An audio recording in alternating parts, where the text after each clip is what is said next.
Diriku sekuntum bunga Kamboja.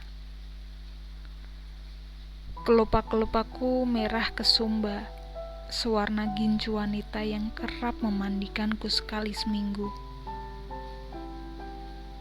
Wujud rupaku menyerupai genta, walaupun kami lebih identik sebagai bunga kuburan, tetapi oleh wanita yang memeliharaku, aku tumbuh di dalam sebuah pot cantik di teras depan rumahnya. Di tempatku berada, aku biasa menatap bentangan langit malam yang berhamburan bebintangan.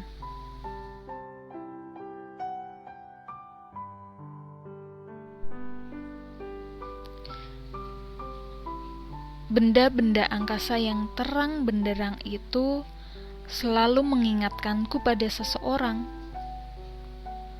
Seseorang yang benarlah nyata, tetapi lebih tampak seperti fata morgana.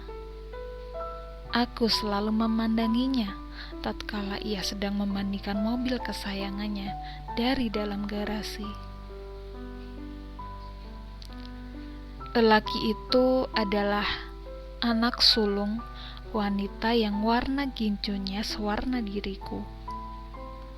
Sempat kedengkian menghinggapiku melihat betapa kedekatan kedua manusia berbeda kodrat itu. Sampai ku dengar si lelaki menyapa wanita bergincu kesumba itu dengan panggilan ibu.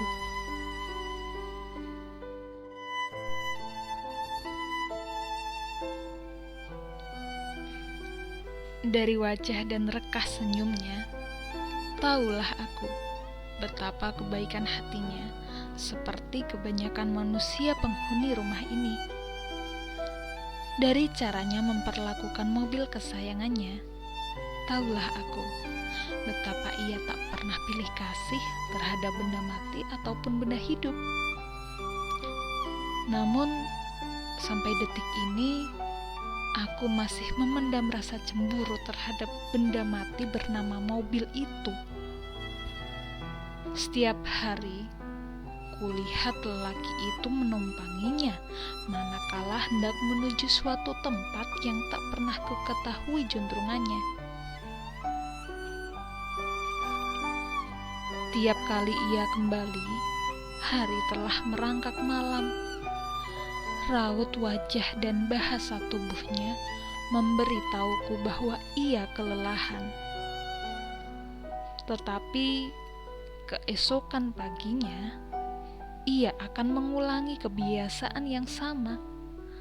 Sampai lantas ku hafal luar kepala pola kegiatannya, meskipun sebatas teras dan garasi. Ya, itu saja.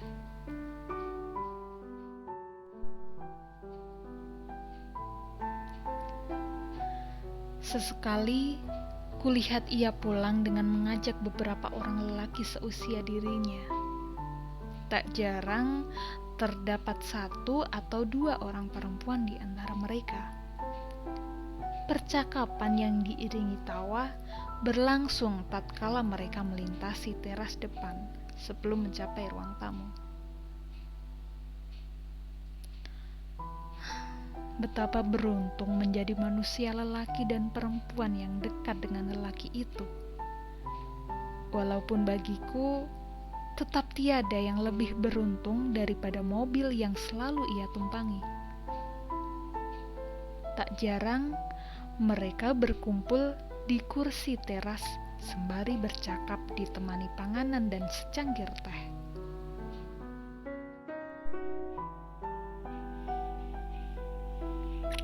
"Coba lihat, kembang Kamboja itu seperti sedang menatap kita," kata perempuan yang telunjuknya menuding ke arahku.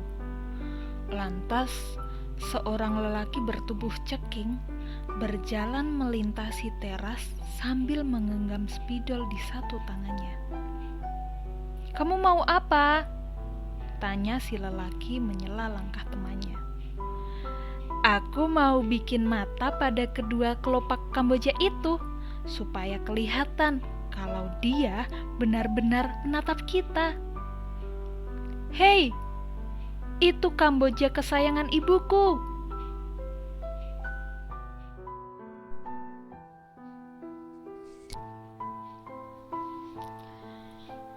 Itulah hari pertama ia membelaku di depan teman-temannya.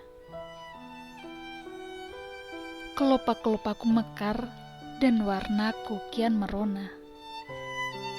Tetapi selain hari itu, lelaki itu tak pernah memperhatikan diriku secara khusus. Keindahanku hanya berlaku di depan mata para wanita, sebab mereka lebih dapat menghargai keindahan. Bagi lelaki itu dan teman-temannya, aku tiada berbeda dari pot tempat tubuhku bertumbuh. Rasa kecewa yang hinggap dalam diriku semakin besar tiap kali lelaki itu lewat tanpa pernah sempatkan melirikku barang sekejap.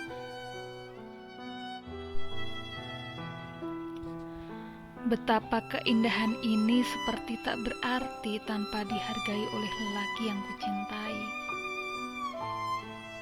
Atas kesadaran itu, suatu hari aku berhenti membuat diriku mekar. Tak peduli berapa kali dalam seminggu wanita berginju itu memandikanku dan memberikan pupuk untuk meningkatkan kualitas tanah di dalam potku. Usahanya tetap tak bisa membantu. Aku telah kehilangan minat terhadap kehidupan.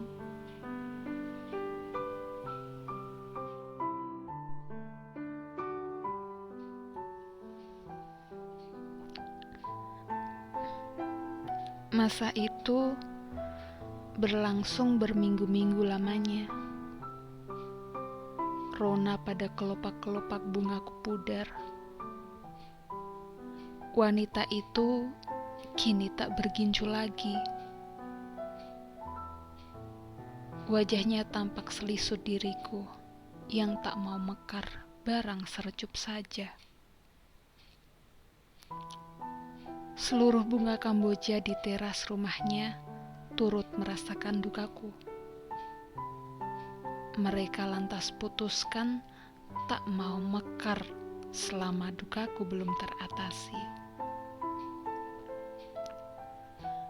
Raut wajah sebam dan sepasang mata tanpa binar cahaya menatap iba kepada kami. Belakangan, lelaki itu pun tampak bermuram durja. Tiap kali melintas teras menuju garasi, ia tak lagi memutar-mutar seronceng anak kunci di ujung telunjuknya sambil bersiulan. Jangan-jangan sesuatu terjadi pada mobil kesayangannya. Tetapi kepada seorang teman, ku dengar ia memberitahu bahwa kesedihannya disebabkan oleh sikap murung ibunya.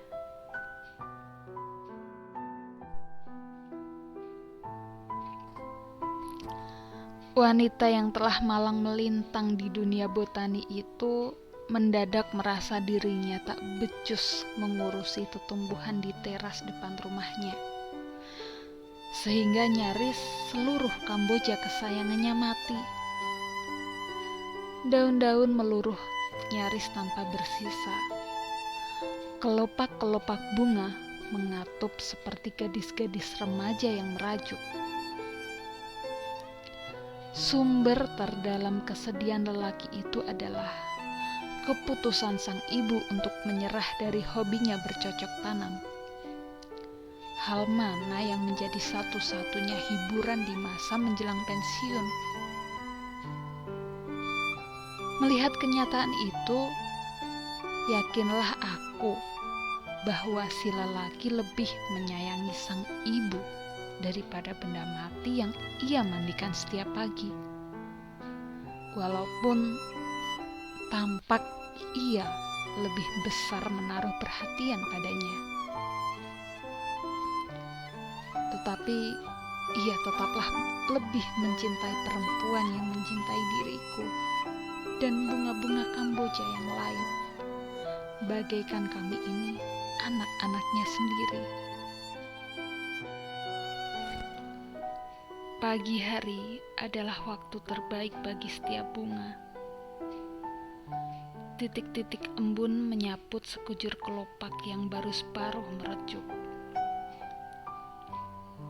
Kami lebur bersama gigil pagi. Tetapi pagi itu, aku merekah mendahului yang lainnya. Kelopak-kelopakku bahkan mekar lebih lebar daripada biasanya. Dengan tak sabar, aku menantikan pintu depan di ujung teras itu dibuka untuk pertama kali.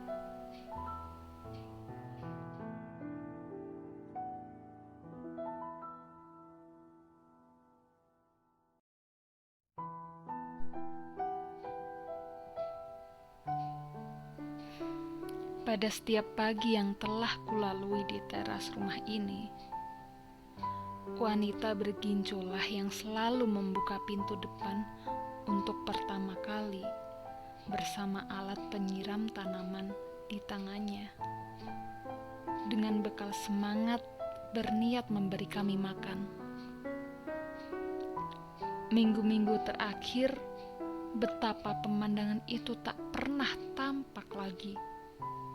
Tetapi kujamin, pagi ini kuputuskan menjadi mekar kembali, dapat mengembalikan semangat yang sempat redup wanita berginju itu.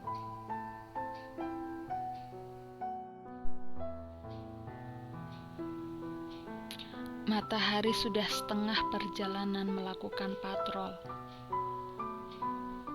Sinarnya menyapuh setiap lembar daun dan kelopak bunga kami. Siang hari menjelang, aku gelisah menunggu pintu itu dibuka oleh wanita berginju. Akhirnya, daun pintu terbuka. Tetapi yang tampak olehku pertama kali adalah dia, lelaki itu. Kaos oblong yang membalut tubuhnya nyaris sewarna kelopak-kelopak bungaku. Ia berjalan gontai. Aku terus mengawasi wajah tampan lelaki itu. Sesuatu dalam diriku berdebar keras, sehingga menyebabkan kelopak-kelopakku bergoyang.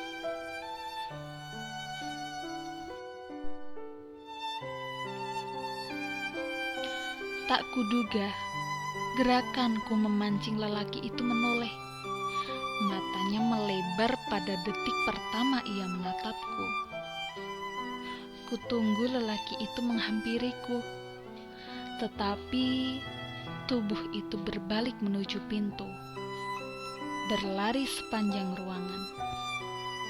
Kurang dari 1 menit kemudian, lelaki itu muncul lagi bersama wanita berginju yang masih belum lagi berginju. Mata wanita itu melebar sambil mulutnya menganga. Perlahan ia melangkah menghampiri pot-pot berisi Kamboja sepanjang tepian teras, menyapuhkan tangannya di atas kelopak-kelopak kami secara bergantian.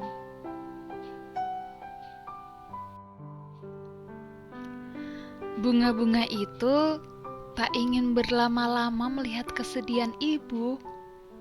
Lelaki itu berkata. Sebutir air susul menetes jatuh dari sudut mata wanita itu. Keterkejutan di wajahnya berubah haru atau apapun itu yang sukar kujelaskan. Pelan bahunya lantas bergetar sebelum isak tangis menguasainya. Lelaki itu mendekap tubuh ibunya, merapatkan kepala pada bidang dadanya. Mungkin ini karena pupuk yang ibu beri waktu itu, kata wanita itu. Mungkin karena ibu tak pernah berhenti mencintai mereka.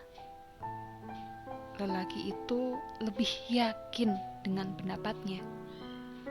Mungkin baginya kebahagiaan sang ibu membawa 2 kali lipat kebahagiaan bagi dirinya. Tetapi bagiku, betapa kebahagiaannya membawa berlipat-lipat kebahagiaan bagi diriku.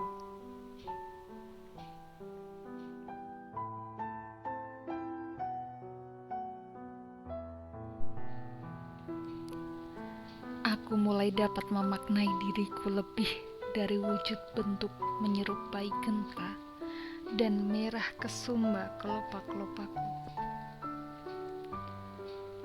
Keindahan barulah bermakna ketika ia dapat bermanfaat bagi makhluk lain, tak terkecuali manusia, terutama bagi wanita bergincu yang betapa kesedihannya adalah beban bagi anak laki-laki sulungnya. Wanita bergincu itu kembali memoles bibirnya dengan gincu merah. Gincu merah kesumba warna kelopak-kelopakku. Duka si lelaki kini lesap bersama duka sang ibu. Mulailah pola kegiatannya berjalan seperti biasa dengan semangat yang tak biasa. Malam hari, mobil kesayangannya memasuki garasi. Sesuatu dalam diriku berdebar keras menunggu sosok lelaki itu terlihat. Pintu kemudian terbuka. Menyusul dirinya berjalan keluar mengitari mobil. Di luar kebiasaan, ia membuka pintu di samping jok penumpang. Tampaklah seorang wanita berambut panjang ikal mayang berdiri di sampingnya. Kulihat wajah si lelaki sumringah tatkala menuntun perempuan itu berjalan melintasi teras. Tangan keduanya saling menggenggam. Di tengah teras, mereka berhenti. Perempuan itu menunduk sambil menggigit bibir. Tangannya meremas tangan lelaki yang menggenggamnya. Ku dengar ia mengeluh cemas.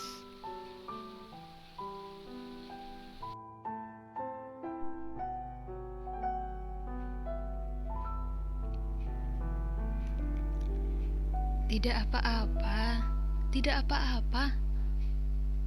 Lelaki itu berusaha menenangkan.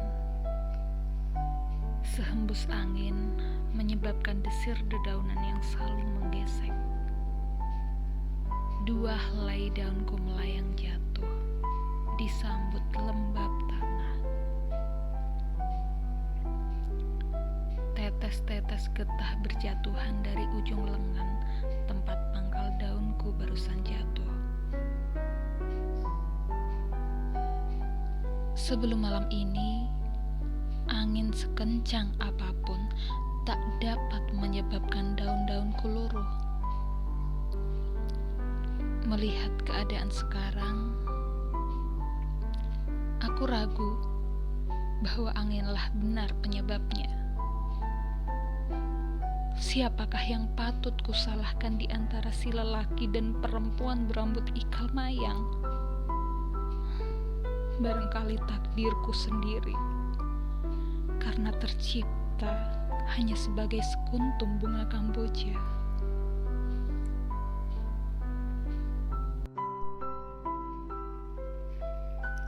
Lelaki itu berjalan menujuku. Perempuan berambut panjang ikal mayang itu tetap terpaku di tengah teras, memperhatikan gelagat si lelaki. Tangan lelaki itu terangkat menuju sepal, tempat melengkapnya kelopak-kelopakku. Detik pertama ia menyentuhku. Ia membawa serta seluruh kesadaranku dari lengan cabang tempat aku tertancap seorang diri. Betapapun aku hanyalah sekuntum bunga kamboja. Hidupku berakhir di ujung jemari laki yang kucintai, yang dengan wajah direkah senyuman membawaku kepada perempuan berambut panjang ikal mayang yang tengah cemas menantinya di tengah teras.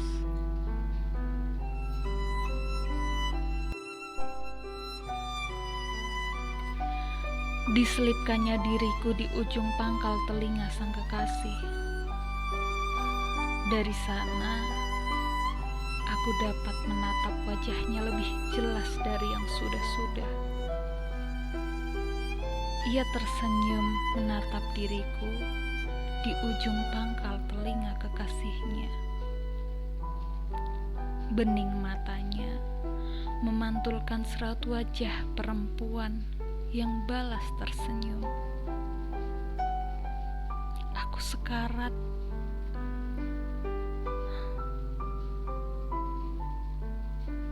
Perempuan itu luput merasakan getahku yang bertetesan di antara helai-helai rambutnya. "Kamu tidak apa-apa sekarang?" Lelaki itu bertanya.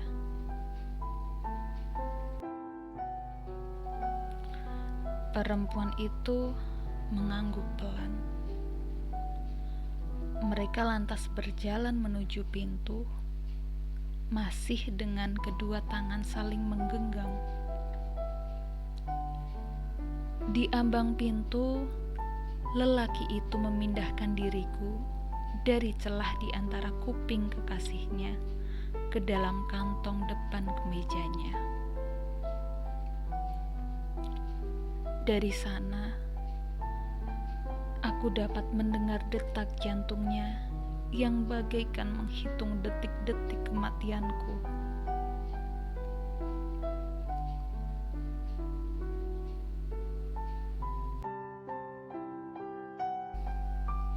Jangan sampai dilihat ibu bunga kambojanya dipetik. Samar-samar suaranya terdengar. Getahku berhenti menetes. Walaupun aku masih memendam perasaanku terhadap dirinya, kini yang terpenting adalah memberikan kepada orang yang kucintai sesuatu hal yang dapat mendatangkan kebahagiaan bagi dirinya.